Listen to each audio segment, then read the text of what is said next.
The Kids for Cash scandal in Pennsylvania was a shocking judicial corruption case that came to light in 2008.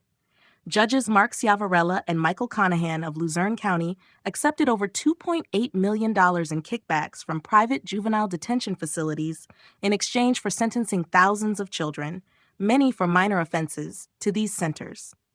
The scandal revealed a gross abuse of power where children were treated as commodities in a system driven by greed, violating their rights, and destroying families. The fallout included criminal convictions for the judges and widespread condemnation of a system that prioritized profit over justice. This scandal exposed deeper systemic issues in Pennsylvania's judicial system, including the family courts. Critics argue that Luzerne County custody courts operate as a continuation of this exploitative framework, targeting fathers as a revenue source under the guise of child welfare. Fathers are frequently made non-custodial parents, compelled to pay significant child support, while federal Title IV funding incentivizes these outcomes. This creates a system where children are effectively harvested for financial gain, much like in the Kids for Cash scandal.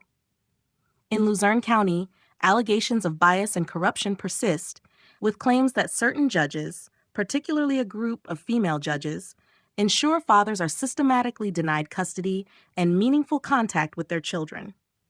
Critics assert these judges foster a hostile environment for fathers, dismissing their rights and perpetuating a cycle of alienation and financial exploitation.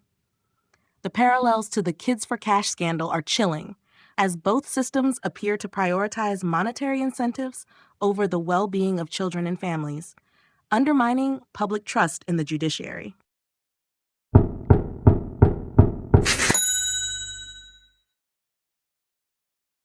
The Kids for Cash scandal didn't end with juvenile detention centers.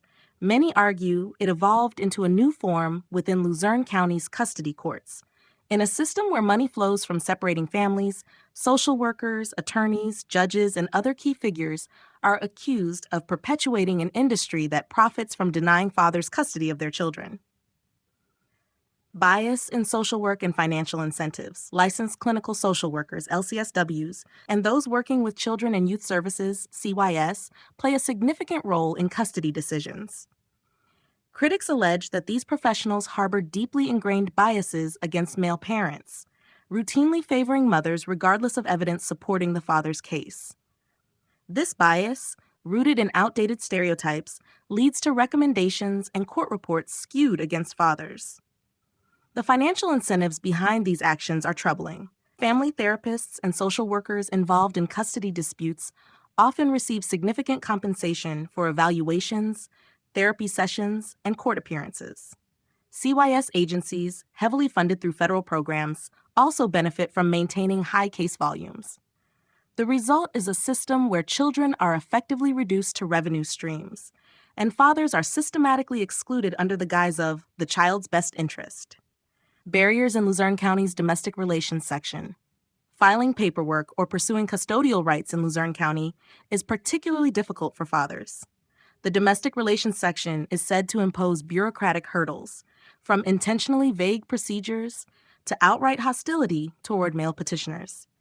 Many fathers report facing delays, dismissive attitudes, or outright obstruction, making it nearly impossible to advocate for their parental rights. Meanwhile, mothers appear to navigate the system more easily, reinforcing the perception of systemic bias.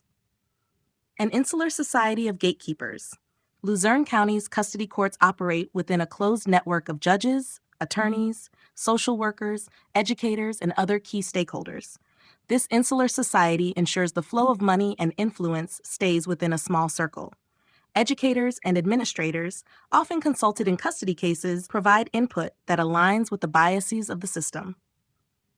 Judges and attorneys, many of whom have long-standing personal and professional relationships, maintain a status quo that prioritizes profit over fairness.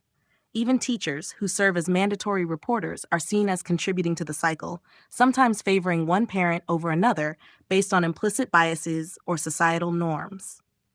This interconnected system ensures that custody disputes remain a lucrative enterprise, with fathers frequently sidelined. The parallels to the original Kids for Cash scandal are unmistakable. the commodification of children for financial gain. In Luzerne County, custody courts have become the main revenue stream, with little regard for the emotional and psychological toll on the children and families caught in the system's grip. The systemic issues in Luzerne County custody courts mirror the corruption of the Kids for Cash scandal, revealing a judicial and social framework driven by financial incentives rather than justice or fairness.